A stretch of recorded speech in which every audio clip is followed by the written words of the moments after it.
Congress screening ಕಮಿಟಿಗೆ ಅಭ್ಯರ್ಥಿಗಳ ಆಯ್ಕೆ ತಲೆಬಿಸಿ ಜೋರಾಗಿದೆ. ಕಾಂಗ್ರೆಸ್ನ 75 ಸೀಟ್ಗಳಲ್ಲಿ ನಾಯಕರಿಗೆ ತಲೆನೋವಿರೋದು. ಯಾರಿಗೆ ಟಿಕೆಟ್ ಕೊಟ್ಟರು ಕೂಡ ಅಲ್ಲಿ ಬಂಡಾಯ ಏಳುವಂತ ಆತಂಕ ಇದೆ. ಈಗ ಬಂಡಾಯದಿಂದಾಗಿ ಗೆಲ್ಲೋ ಅಭ್ಯರ್ಥಿಗೂ ಸೋಲಾಗ್ಬಿಟ್ರೆ ಏನು ಮಾಡೋದು? ಸೊ ಈ ತರ ಆಲೋಚನೆಯಲ್ಲಿ ಪ್ರಮುಖ ನಾಯಕರಿದ್ದಾರೆ. ಬಂಡಾಯ ಅಭ್ಯರ್ಥಿಗಳಿಂದ ಮೂರನೇ ಅವರಿಗೆ ಲಾಭ ಆಗುವಂತ ಸಾಧ್ಯತೆಗಳಿರುತ್ತೆ.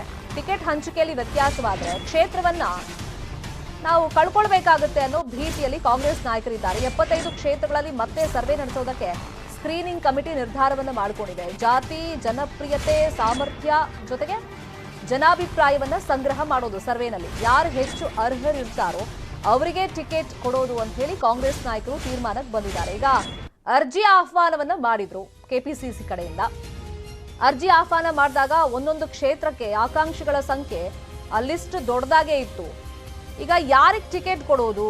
ಟಿಕೆಟ್ ಕೊಟ್ರೆ ಬಂಡಾಯ ಹೇಳುವಂತ ಚಾನ್ಸಸ್ ಇರುತ್ತೆ. ಸಿಗದೇ ಇರೋರು ಅವರಿಂದ ಪಕ್ಷಕ್ಕೆ ಗೆಲ್ಲೋ ಅಭ್ಯರ್ಥಿನೂ ಸೋಲುವಂತ ಒಂದು ಭೀತಿ ಈಗ ಮನೆ ಮಾಡಿದೆ. ಇದೇ ವಿಚಾರವಾಗಿ ಮತ್ತಷ್ಟು ಮಾಹಿತಿಯನ್ನ ನೀಡೋದಕ್ಕೆ ನೇರ ಸಂಪರ್ಕದಲ್ಲಿ ಜಾಯಿನ್ ಆಗಿದ್ದಾರೆ ನಮ್ಮ political bureau head Chidanand Patel. Chidanand Patel, ಈಗ ಸರ್ವೆ ಎಲ್ಲ ಮಾಡಿಸಿದ್ಮೇಲೆ ಕಾಂಗ್ರೆಸ್ ಅಧಿಕಾರಕ್ಕೆ ಬರುತ್ತೆ ಅಂತ ಹೇಳಿ ಕೈ ನಾಯಕರು ಬಹಳ ಹುಮ್ಮಸ್ಸಿನಲ್ಲೇನೋ ಇದ್ದಾರೆ. ಆದ್ರೆ ಟಿಕೆಟ್ ಹಂಚಿಕೆ ವಿಷಯ ಅಂತ ಬಂದಾಗ ಒಂಥರ ಕಗ್ಗಂಟ ಆಗ್ಬಿಟ್ಟಿದೆ. ಈಗ ಸ್ಕ್ರೀನಿಂಗ್ ಕಮಿಟಿ ಮುಂದೆ ಯಾವ ತರ ಟೆನ್ಷನ್ ಇದೆ?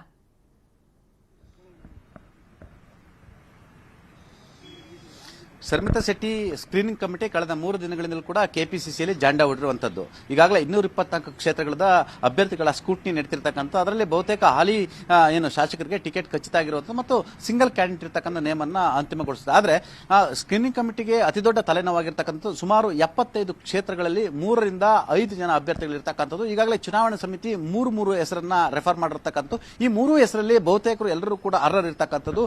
ಜೊತೆಗೆ ಈ 75 ಕ್ಷೇತ್ರಗಳಲ್ಲಿ ಯಾರಿಗೆ ಟಿಕೆಟ್ ಕೊಟ್ಟರು ಕೂಡ ಬಂಡಾಯ ಧ್ವನಿ ಹೇಳುತ್ತೆ. ಆ ಬಂಡಾಯ ಧ್ವನಿ ಜೆಡಿಎಸ್ ಅಥವಾ ಬಿಜೆಪಿಗೆ ಲಾಭ ಆಗುತ್ತೆ. ಇನ್ನೊಂದು ವಿಶೇಷ ಅಂದ್ರೆ ಈ ಒಂದು 75 ಈ ಒಂದು ಕಾಂಟ್ರವರ್ಸಿ ಕ್ಷೇತ್ರಗಳಿದಾವೆ. ಈ 75 ಕಾಂಟ್ರವರ್ಸಿ ಕ್ಷೇತ್ರಗಳಲ್ಲಿ ಸುಮಾರು 40 ರಿಂದ 50 ಕ್ಷೇತ್ರಗಳು ಗೆಲ್ಲುವ ಕ್ಷೇತ್ರಗಳು ಅಂತ ಹೇಳಲಾಗ್ತಿದೆ.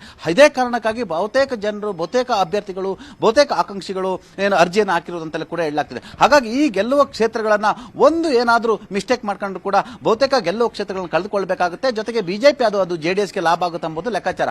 ಹಾಗಾಗಿ ಪ್ರಮುಖವಾಗಿ 3ರಲ್ಲಿ ಒಬ್ಬರನ್ನ ಫೈನಲ್ ಮಾಡಬೇಕಾಗಿದೆ. ಈ ಒಬ್ಬರನ್ನ ಫೈನಲ್ ಮಾಡಬೇಕಂತ ಹೇಳಿದ್ರೆ ಆ 3ರಲ್ಲಿ ಬೆಸ್ಟ್ ಯಾರು ಅನ್ನೋದನ್ನ ಚೂಸ್ ಮಾಡಬೇಕಾಗುತ್ತೆ. ಅದಕ್ಕಾಗಿ ಈಗಾಗಲೇ ಸ್ಕ್ರೀನಿಂಗ್ ಕಮಿಟಿ ಈ ಒಂದು 75 ಕ್ಷೇತ್ರಗಳನ್ನ ವಿಶೇಷವಾಗಿ ಸರ್ವೆ ಮಾಡಿಸಲಿಕ್ಕೆ ತೀರ್ಮಾನವನ್ನು ಮಾಡಿರುವಂತದ್ದು.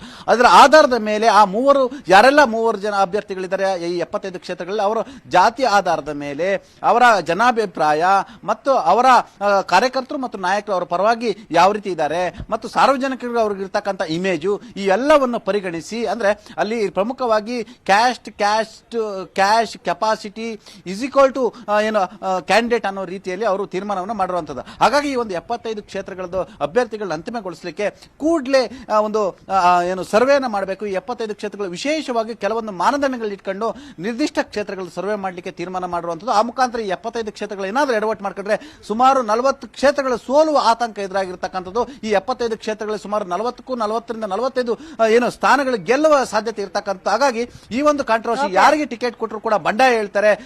ಕೆಲವರು ಎಲ್ಲೊಂದ್ ಕಡೆ ಶೀತಲ ಸಮರ ಆಗುತ್ತೆ. ಈ ಬಂಡಾಯ ಹೇಳೋದ್ರಿಂದ ಗೆಲ್ಲ ಅಭ್ಯರ್ಥಿ ಸೋಲ್ತಾನಂದು ಸ್ಕ್ರೀನಿಂಗ್ ಕಮಿಟಿಯ ಲೆಕ್ಕಾಚಾರ ಮತ್ತು ಆತಂಕ ಆಗಿರುವಂತದ್ದು.